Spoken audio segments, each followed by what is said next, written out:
Life is meaningless. I hope you enjoyed my sensationalist tactics with my video title to reel in and maybe pique your interest a little bit. I learned it from CNN and Fox News. The idea of the meaning of life or a meaning of life feels heavy to a lot of people, I understand. It never really has felt heavy to me. I like to think about it. I think we can think about big picture, heavy things in lighthearted ways, if we choose to, and that we can think about light things in heavy ways sometimes. I really don't know that there's any inherent heaviness to anything, which actually relates to what I would like to be mindful about today.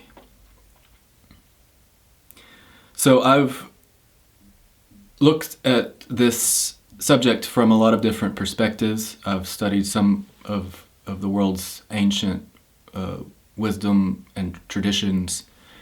And of course, I've lived some of my own life experience and felt through what feels right to me with regards to the meaning of life. And what resonates with me most is that it is not necessary that our lives have meaning. There's no implied meaning to why we're here that we must adhere to in our experience.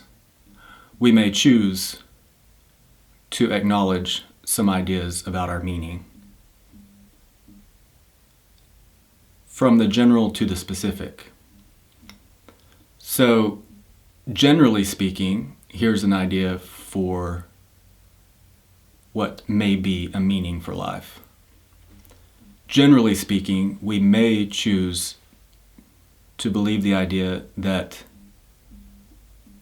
we are here having a life experience so that the universe can know itself.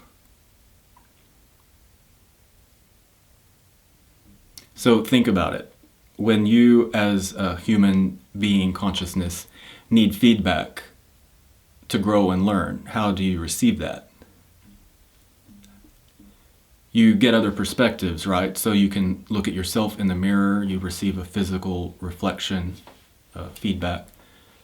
You speak to others, or you have experiences with others, and through those experiences and the feedback that they offer, you learn something about yourself. If you apply that to a really big scale, the scale of the universe, the expansion of the universe and all the energy in the universe is all connected by a kind of quantum energy field, which we may talk about and get into in detail in future videos. But we are playing a part. Here's an idea for us to consider for the meaning of life. We are playing a part in that expansion by coming here to have a physical life experience. That feels meaningful to me. Suppose I've chosen to assign that meaning.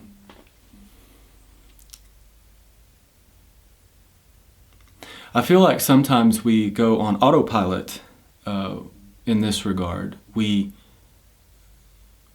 are born into a family situation, and then we grow up and we begin to be socialized. And I think many of us, myself included, fall into the rhythm of accepting meaning assigned to us or offered to us for consideration by others as though it's the way it is, right? We say, oh, that's just how the world works, or it's just the way it is. Who am I to change it? But I've come to an understanding that we are each individually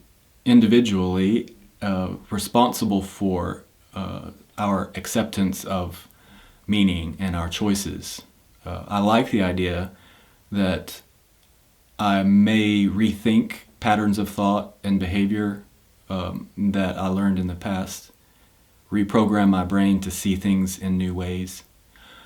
So from that big picture macro scale down to the smallest micro scale, we are assigning the meaning to our experience.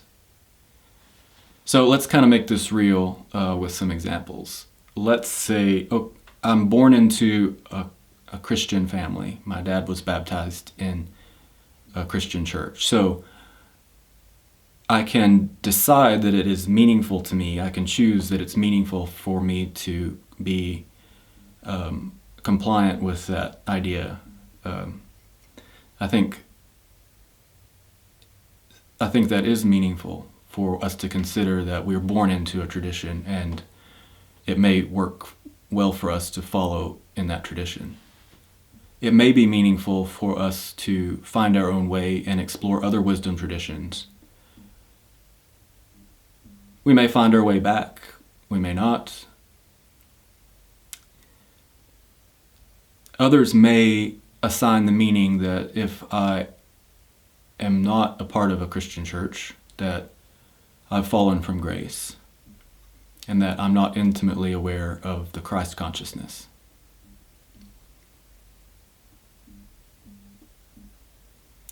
To contemplate a lighter subject, let's say you're in a social situation.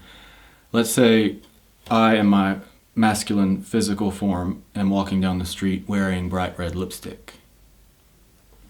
People who observe that probably go through a process in their imaginations and minds of assigning that meaning. And with this level of meaning, it in many ways requires some assumption. So based on your past programming and life experience, you may think that means that I am not comfortable being a man. I don't like my masculine physical form, and I would prefer to inhabit the body of a woman. That would be a way of assigning that meaning. It may mean that I'm actually quite confident in my masculinity, confident enough to exhibit that behavior just to ruffle feathers.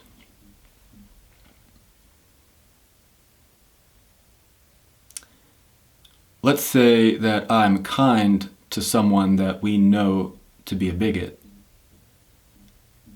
Some people may assign that some meaning that I'm condoning the behavior. However, from my perspective, maybe every human consciousness is manifesting the divine on earth, and that includes this person, this human being. Their actions are not who they are. They are not their story. They are broader than that. So, just as I like to offer myself grace and forgiveness with regards to experiences I've had in the past that I may prefer to have not had, or things that I wish I hadn't done, or things I may do differently, I'm going to give myself grace to learn and grow from those experiences, and I'm going to offer that same space as much as possible to others. So it doesn't mean that I'm necessarily condoning the behavior of the person.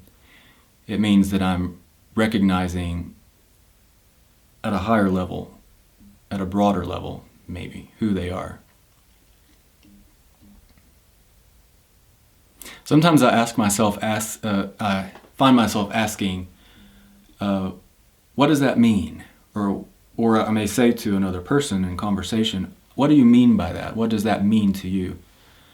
And usually it's because I desire to know where they're coming from, or maybe I don't understand it initially, and I really do love the idea of understanding where everyone's coming from. It doesn't necessarily mean that it's going to lead me to a personal level of agreement or accord with where they're coming from, or what they feel is the meaning of a situation. But the more information and understanding that I can garner, the better, about myself and others, right?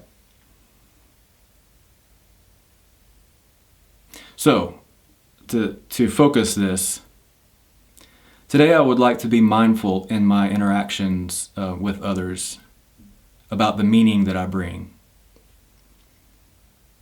I would like to remind myself to be present and focus with the other person, and as much as possible to suspend bias.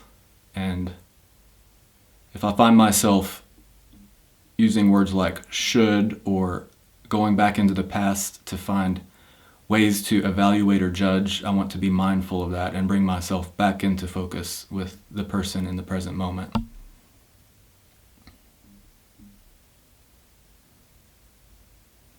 I appreciate that I have received the gift of free will and that I may choose my beliefs and assign meaning and value to my life experiences. And I want to honor everyone else's free choice and free will as well.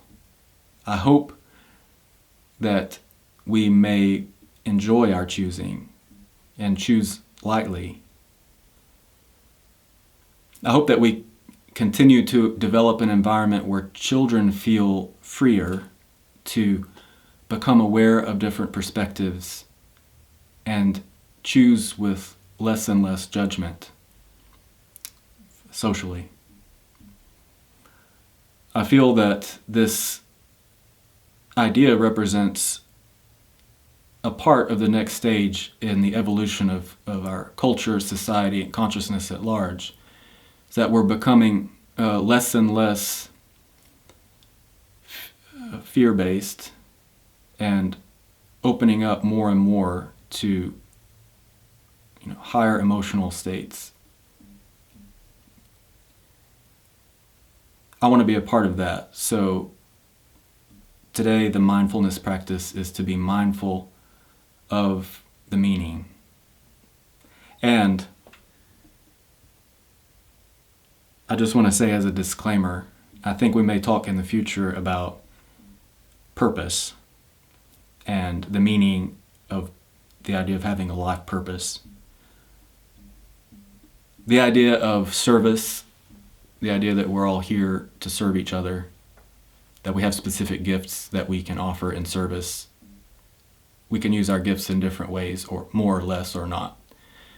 So I think that's something I hope we can talk about in the future.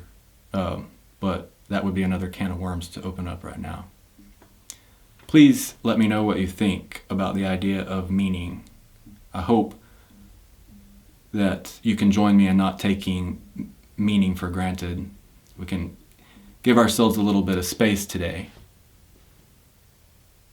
Space to grow and learn, find our own meaning.